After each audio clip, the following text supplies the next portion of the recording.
Sneezing in the Middle Ages was basically the equivalent of posting a cursed meme in a church group chat. 1 second, you're just clearing your sinuses, and the next, boom, public execution vibes. Because in the logic of medieval folks, a sneeze wasn't just your immune system doing its thing. Oh no, it was a demonic red flag. So buckle up and bless yourself, because today we're diving headfirst into a time when having allergies could literally get you burned at the stake. Chapter 1. The Sneeze That Summoned Satan. Picture this. You're at the medieval market, minding your business, maybe sniffing some questionable cheese, and suddenly, achoo! Everyone stops. A woman drops her onions. A monk crosses himself 3 times. A child starts crying. Why? Because sneezing, in their beautifully unhinged worldview, meant the devil was trying to hop into your body. Like your nose was a spiritual Airbnb, and Satan had just hit book now. People believed your soul could fly out mid-sneeze, which is why everyone started yelling, "Bless you!" like it was a supernatural seatbelt. Gotta keep that soul from escaping. Or worse, being hijacked by Beelzebub like some kind of hellish Uber. Chapter 2. The Cold That Could Kill You. Socially.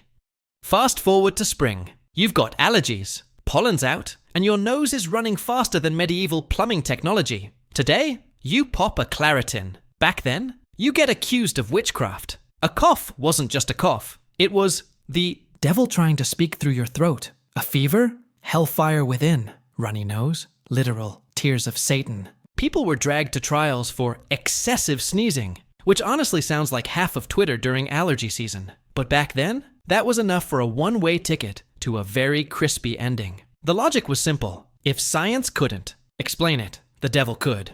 And spoiler, science wasn't doing much explaining back then.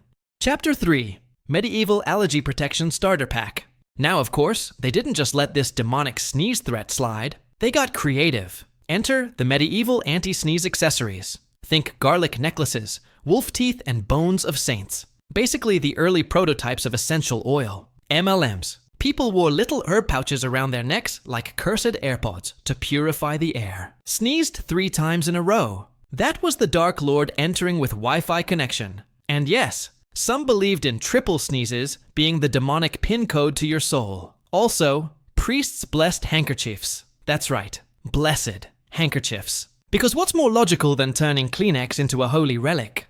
Chapter 4. Trial by Sneeze.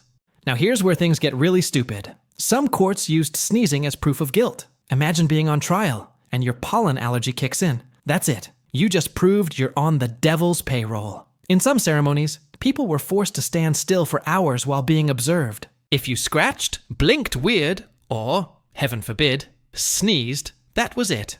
Demonic possession confirmed. No appeal. No Benadryl. And if you were a woman, double trouble. Sneezing in front of men was sometimes seen as casting a spell or attempting seduction, because apparently female nasal passages were just another tool of witchcraft. Chapter 5. Medieval snake oil and sneeze capitalism. And you know someone had to cash in on the panic. Enter the plague-era entrepreneurs. People sold anti-sneeze potions, which were 40% wine, 60% random herbs, and 100% nonsense. There were even nuns selling holy tissues blessed to protect your soul from nasal demons. Basically, used tissues with branding. The marketing was wild. Buy now and sneeze sin-free. People bought it all. Because if you sneezed next to the wrong bishop and he clutched his pearls, yeah, hope you said your goodbyes. Chapter 6. The science killjoys show up late.